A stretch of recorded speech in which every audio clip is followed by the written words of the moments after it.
When we create a new KB, as we know, from the basic options we can configure its name, location, programming language, and the language used for the labels, buttons, messages, and so on. In the advanced options, we can change the name and location of the database server where the KB database will be located, the database name, interleaving, and whether the Windows user or specific user credentials will be used to access the database. Once the KB is created, let's see the options displayed in the Preferences window. Under our knowledge base version node, we see the environment automatically created from the initial definitions. The following nodes are included: Backend, where everything related to the application server, database accesses, and services will be located. The backend defines the programming languages that will be used to generate the code corresponding to the application's backend through the generators. Then, the data stores will contain the information to access the associated database. It's also possible to generate new data stores with different DBMS, for example, to obtain data from other external databases. From the Services node, we can configure how services, storage configurations, notifications, and so on will be managed. Then we have the Front-End node, where everything related to the user interface is located and connected to the backend. The available generators to create the application front-end are shown here. By default, the language we have selected in the environment, .NET, .NET Framework, or Java, will be displayed. And, depending on the type of application being developed, the following generators may be shown: Android, Apple, and Angular. Lastly, there's the Deployment node, which is related to the deployment unit objects defined in the KB version. We can create new environments.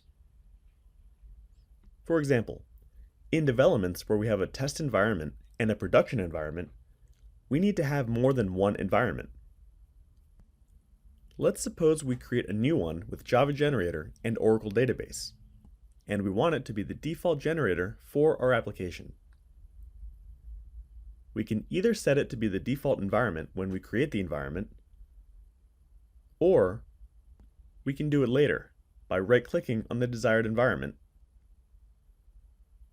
and then selecting Set as Current Environment. The same applies for switching environments. To run a Java web application, we must have previously installed the Java Development Kit, JDK, which can be downloaded from Oracle's official website. A web server will also be necessary to run the application.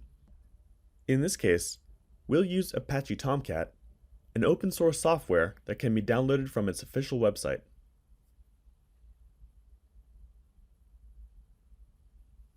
After installing it from the Windows Services app, we can verify that it's running correctly. Otherwise, we can start it from there. Here's Apache Tomcat 9, which is the one installed on this PC, and it's running correctly. Now let's see some configurable properties of the nodes that we've just mentioned.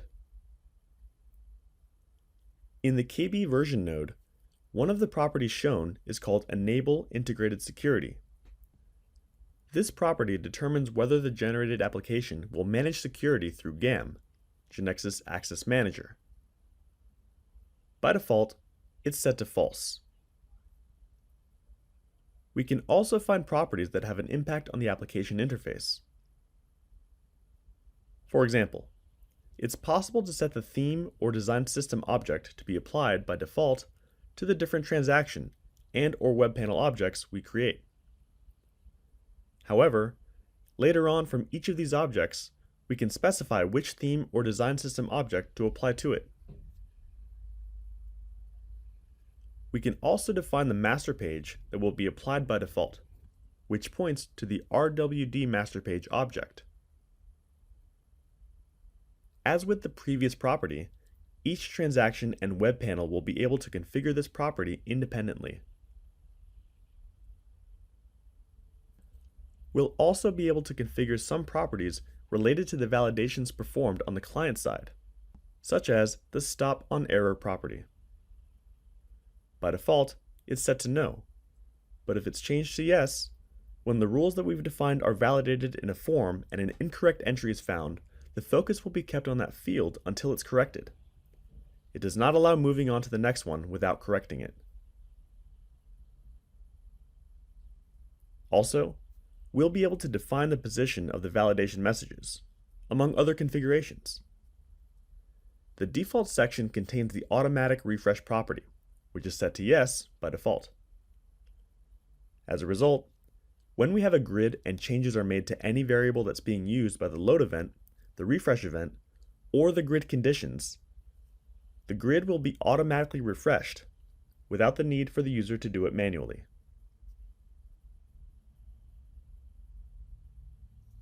The most common example of this case is when we have filters that impact the grid. If this behavior is not desired, it can be set to no.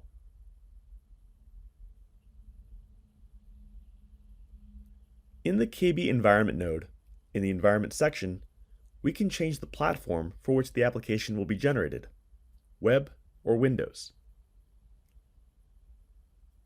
We'll also be able to modify the selected programming language from here. In addition, we can change the assigned DBMS. From the startup object property, we can assign a startup object to be executed when the application is launched. That is, when we press F5. Also from this property, we can modify the name of the environment. Here's the commit on exit property. From it, we set the value that it will have by default for each transaction object or procedure that we create.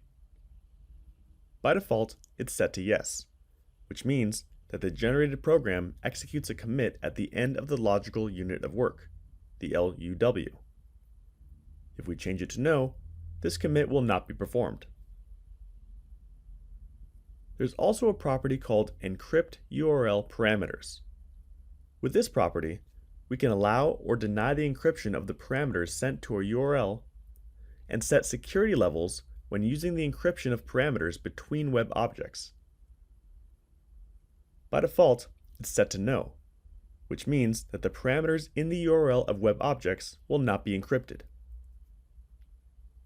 The session key option indicates that the URL parameters will be encrypted with a different key for each session.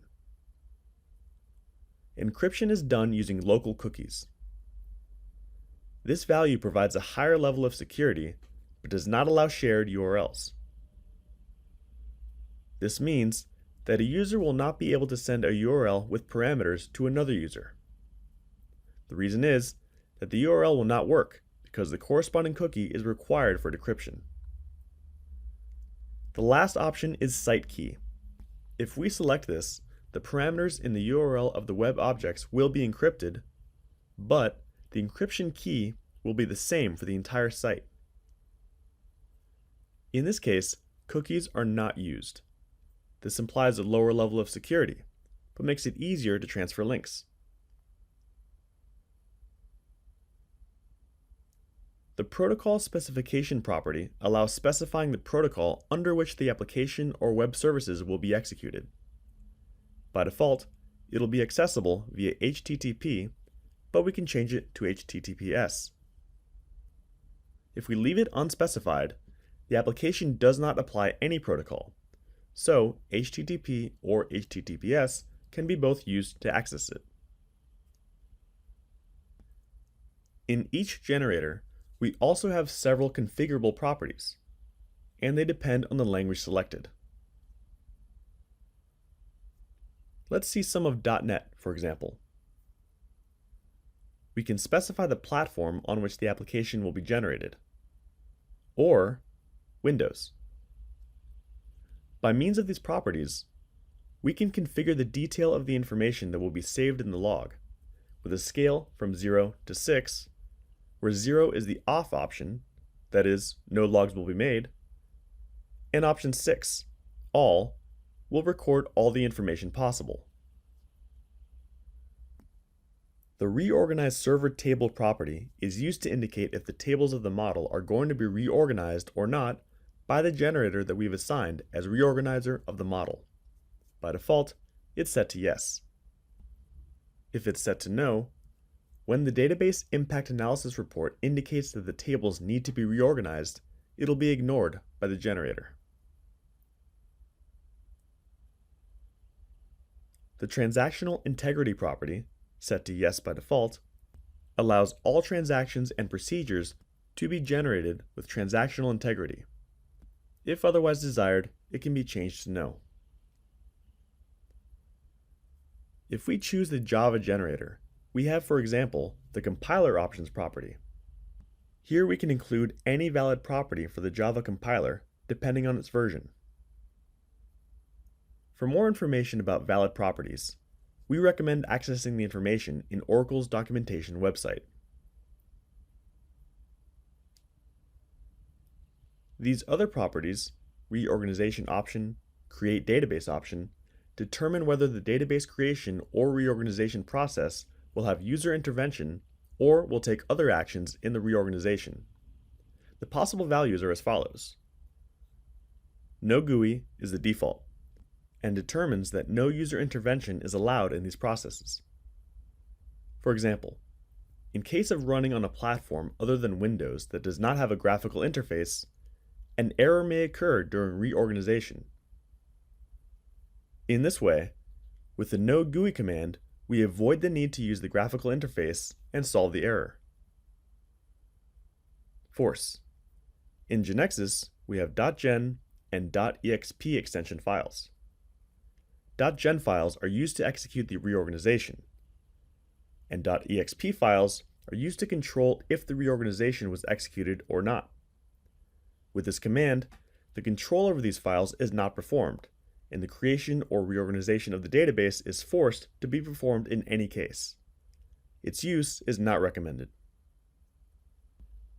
No verify database schema, which does not verify the database schema in the process of database creation or reorganization. It can be useful, for example, when there's a reorganization error in the schema verification process. Record count. This parameter will count the records that will be created or reorganized in all tables, and display the results and stop.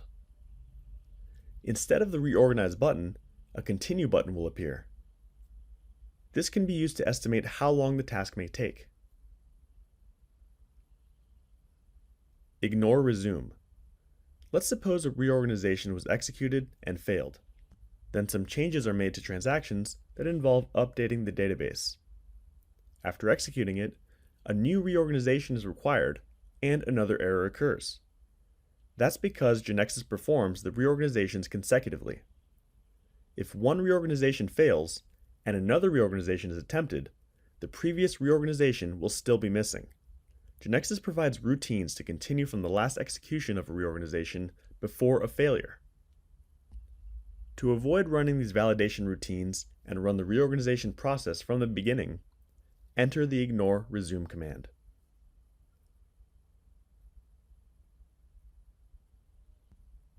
Do not execute is useful for environments where you need the creation or reorganization to be generated but not executed, and once the impact analysis is done, you want to perform a complete compilation and implement the creation or reorganization and application programs somewhere else.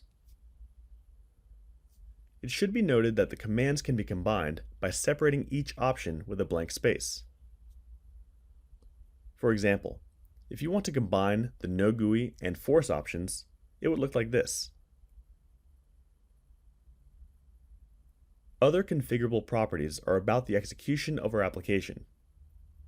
For example, we can set whether the prototyping will be in the cloud, and in case of selecting yes, what the server URL will be. We can also modify the web server to be used, among other options.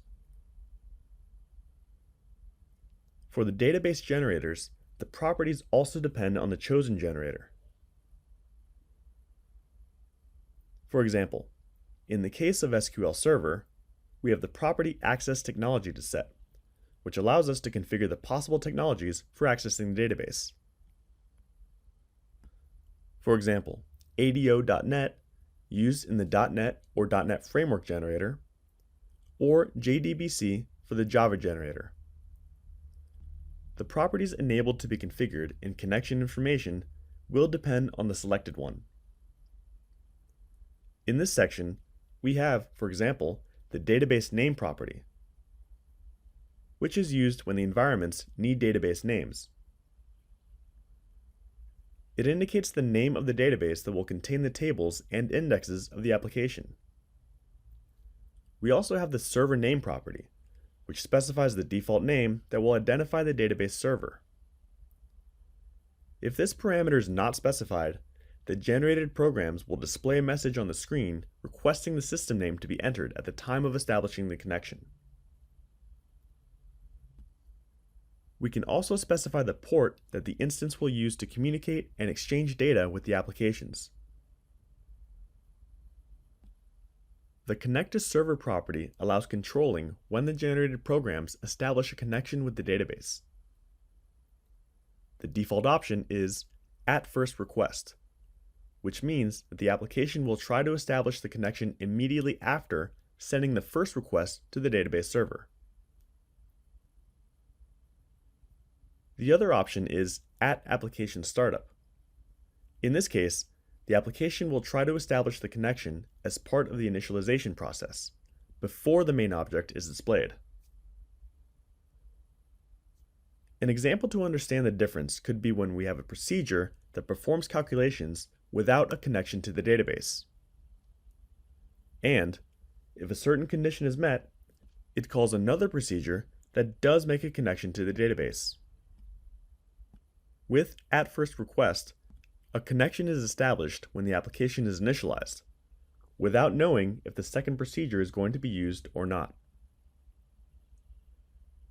And with at application startup, a connection with the database is established only if the condition is met and the second procedure is called, which is the one that requires a connection with the server. The database schema property allows pointing to a specific database schema. A database schema is the one that describes its structure. It's a model or architecture of how our data will look like. In a relational database, the schema defines its tables, its fields in each table, and the relationships between each field and each table. These are some of the configurable properties of our KB. As we can see, there are many more whose functionality is not mentioned in this video. If we select a property and press the F1 key, we're taken to the Genexus wiki and specifically to the description and usage of the chosen property.